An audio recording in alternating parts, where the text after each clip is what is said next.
ഒരുപാട് കാര്യങ്ങൾ ചെയ്തു തീർക്കാനുണ്ടെങ്കിലും ഒന്നും ചെയ്യാൻ പറ്റാത്ത ചില ദിവസങ്ങളുണ്ടാവുമല്ലോ. എന്തുകൊണ്ടാണെന്ന് ചോദിച്ചാൽ എനിക്കറിയില്ല കേട്ടോ. ഇന്നെൻ്റെ മണിക്കൂറുകളൊക്കെ മിനിറ്റുകൾ പോലായിരുന്നു പോയി തീർന്നത്. രാവിലെ കൊച്ചിനെ സ്കൂളിൽ വിട്ട് കഴിഞ്ഞിട്ട് ഞാനിരുന്ന് ആലോചിച്ചു, എന്ത് ചെയ്ത് ഇന്നത്തെ കാര്യം തുടങ്ങണം, ഏത് കാര്യമാണ് ഫസ്റ്റ് ചെയ്യേണ്ടത് എന്നുള്ളത്. ആ ഒരു ആലോചന വൈകിട്ടൊരു 2:45 വരെ അങ്ങ് പോയിട്ടോ. പിന്നെ നമുക്ക് സ്കൂളിൽ പോയി കൊച്ചിനെ കൂട്ടാനുള്ള സമയമായി. ഇതിനിടയിൽ ഭക്ഷണം കഴിക്കാൻ തൊട്ട് ഞാൻ എല്ലാ കാര്യങ്ങളും മറന്നുപോയി. കാരണം ആലോചനയിലായിരുന്നു.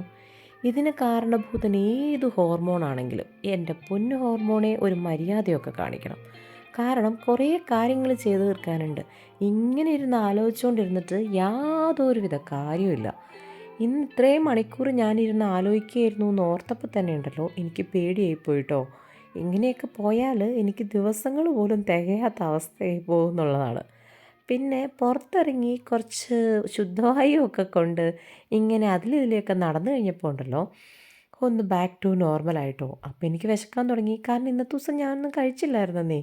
ആലോചനയായിരുന്നു എന്ത് ചെയ്യും എന്നുള്ള ആലോചന. ഇനിയിപ്പോൾ പറഞ്ഞിട്ട് കാര്യമൊന്നും ഇല്ലല്ലോ. ഇങ്ങനെ ഇരിക്കുക, കുറച്ച് കഴിയുമ്പോൾ വീട്ടിൽ പോയിട്ട് ഇനി കാര്യമായിട്ട് അത്താഴം കഴിക്കുക.